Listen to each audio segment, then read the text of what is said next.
Itza नामी देवी के मुतल्लिक मालूमात फराहम करेंगे। इज्जा सरदार देवियों में से एक थी।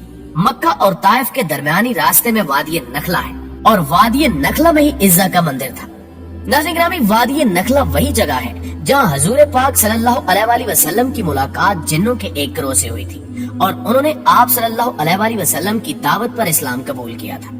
कुरैश और दूसरे कबाइल वादी नखला में मजहबी रसूमात पूरी करने के लिए आते थे।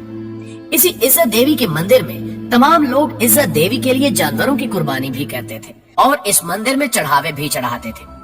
बाकी तमाम बुतों की निस्बत इज्जा की बहुत ज्यादा इज्जत और तकरीम की जाती थी। अगरचे उस जमाने में बुतों के मंदिर अरब में दूर दराज मकामात पर वाक़े थे, लेकिन इन मंदिरों के बड़े बुतों के नाम वाले बुत खाना काबा में भी रखे गए थे। रिवायात से पता चलता है कि इज्जा देवी एक शैतान औरत थी और इसकी रिहाइश वादी नखला में पाए जाने वाले एक 3 झाऊ के दरख्त पर थी। इसके अंदर चूंकि शैतानी ताकतें मौजूद थी तो इन्हीं के बल पर वो इज्जा देवी के बुत से आवाजें निकालती थी, जिनको अरब कबाइल सुनकर इसके अंदर की कुव्वतों पर एतकाद रखते थे और इस देवी की ताजीम बजा लाते थे।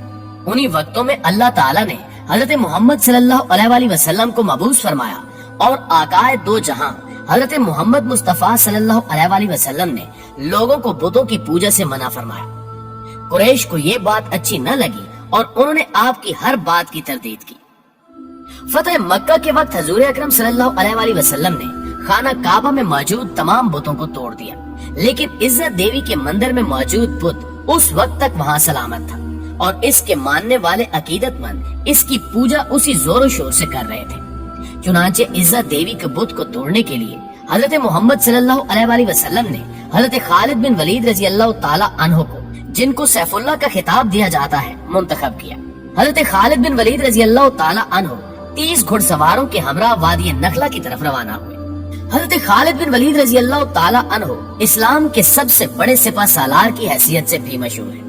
नाज़रीन गिरामी, हजरत खालिद बिन वलीद रजी अल्लाह ताला अन्हो ने 125 जंगों में हिस्सा लिया और किसी एक जंग में भी शिकस्त नहीं खाई।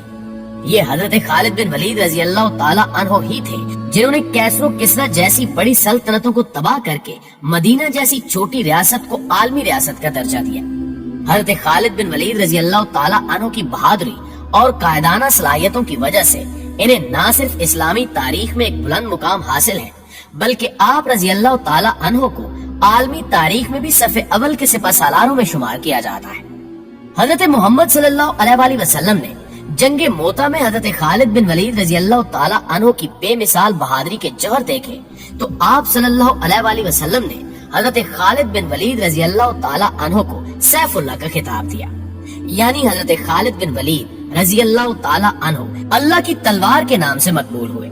दोस्तों, अब की बार हजरत खालिद बिन वलीद रजी अल्लाह ताला अन्हो का मुकाबला कैसरो किस्रा की अजीम फौजों से नहीं था और न ही इस दफा आप रजी अल्लाह ताला अन्हो के मद्दे मुकाबिल कुरैश या अरब के दूसरे कबाइल के जरी जवान थे, बल्कि इस बार हजरत खालिद बिन वलीद रजी अल्लाह ताला अन्हो जिस कुव्वत से बरसे पैकार होने जा रहे थे, उस शैतानी कुव्वत की हकीकत सिर्फ अल्लाह अज़्ज़ व जल या उसके हबीब हजरत मोहम्मद सल्लल्लाहु अलैहि वसल्लम ही जानते थे। फतह मक्का से कुछ रोज बाद 25 रमजान को हजरत मोहम्मद मुस्तफा सल्लल्लाहु अलैहि वसल्लम ने हजरत खालिद बिन वलीद रजी अल्लाह ताला अन्हो से फरमाया कि वो वादी नखला की तरफ जाएं और उसके अंदर मौजूद 3 झाऊ वाले दरख्त का रुख करें। जब वो 3 झाऊ वाले दरख्त पा लें तो उनमें से पहले 3 झाऊ वाले दरख्त को काट दें। दोस्तों, झाऊ से मुराद ऐसा दरख्त है जो खुद रूह होता है। इसको इंग्लिश में टैमरिस कहते हैं। ये किसी भी जगह बिना आबियारी के खुद ब खुद उगने लगता है। तो हजरत खालिद बिन वलीद रजी अल्लाह ताला अन्हो ने आकाए दो जहां सल्लल्लाहु अलैहि वसल्लम के हुक्म के मुताबिक वादी नखला की तरफ रखते सफर बांधा और वहाँ 3 झाऊ वाले दरख्तों को तलाश करके उनमें से पहले 3 झाऊ वाले दरख्त को काट डाला। जब हजरत खालिद बिन वलीद रजी अल्लाह ताला अन्हो इस अमल को अंजाम देने के बाद वापस आकाए दो जहां सल्लल्लाहु अलैहि वसल्लम की खिदमत अक़दस में तशरीफ लाए तो आप सल्लल्लाहु अलैहि वसल्लम ने पूछा, जब तूने उस दरख्त को काटा तो क्या तुम्हें कुछ दिखाई दिया था या कोई ऐसी बात हुई थी जो तुम्हें गैर मामूली महसूस हुई? इसके जवाब में हजरत खालिद बिन वलीद रजी अल्लाह ताला अन्हो ने अर्ज किया कि नहीं सरकार, मुझे वहाँ कुछ भी अजीब या गैर मामूली महसूस नहीं हुआ। इस पर अल्लाह के हबीब सल्लल्लाहु अलैहि वसल्लम ने फरमाया, तो तुम वापस जाओ اور وادی نخلا کے 3 جھو والے درخت میں سے دوسرا درخت بھی کاٹ ڈالو۔ حضرت خالد بن ولید نے حضور اکرم صلی اللہ علیہ وآلہ وسلم کے حکم کی تعمیل کرتے ہوئے وادی نخلا کے 3 جھو والے دوسرے درخت کو بھی زمین برد کر دیا۔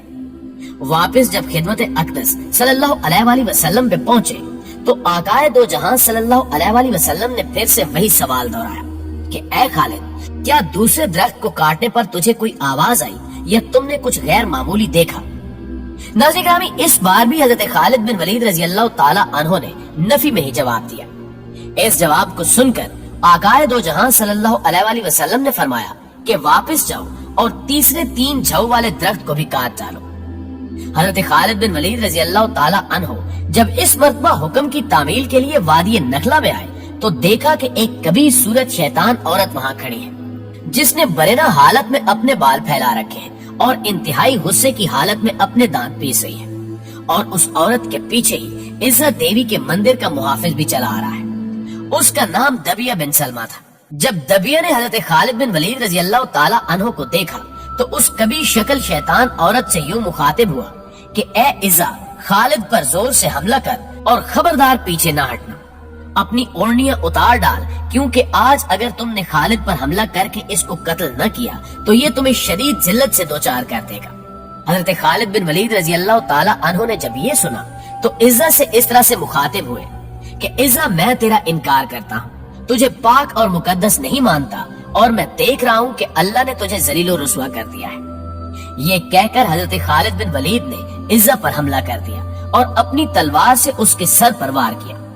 حضرت خالد بن ولید رضی اللہ تعالی عنہ نے وار کے بعد جب دیکھا تو وہ شیطان عورت عزا جل کر راکھ کا ڈھیر بن چکی تھی۔ اس کو کیفر کردار تک پہنچانے کے بعد حضرت خالد بن ولید نے اس کی رہائش والے 3 جھو کے درخت کو بھی کاٹ ڈالا اور عزت دیوی کے مندر کے محافظ دبیہ ابن سلمہ کو بھی قتل کر دیا اور اس برائی کو ہمیشہ ہمیشہ کے لیے جڑ سے اکاڑ پھینکا۔ اس کے بعد جب حضرت خالد بن ولید رضی اللہ تعالی عنہ آقائے دو جہاں کی خدمت میں حاضر ہوئے اور یہ سارا واقعہ آپ صلی اللہ علیہ وآلہ وسلم کے سامنے بیان کیا تو آپ صلی اللہ علیہ وآلہ وسلم نے اس واقعے کو سننے کے بعد فرمایا کہ اے خالد، یہ عزا تھی، اب آئندہ عربوں میں عزا نہ ہوگی اور نہ ہی عزا کی عبادت کی جائے گی۔ ناظرین گرامی، وہ دن تھا اور آج کا دن ہے۔ اس وقت سے لے کر آج تک عربوں میں سب سے زیادہ لائق تعظیم سمجھی جانے والی عزا کا کوئی نام لیوا بھی باقی نہیں۔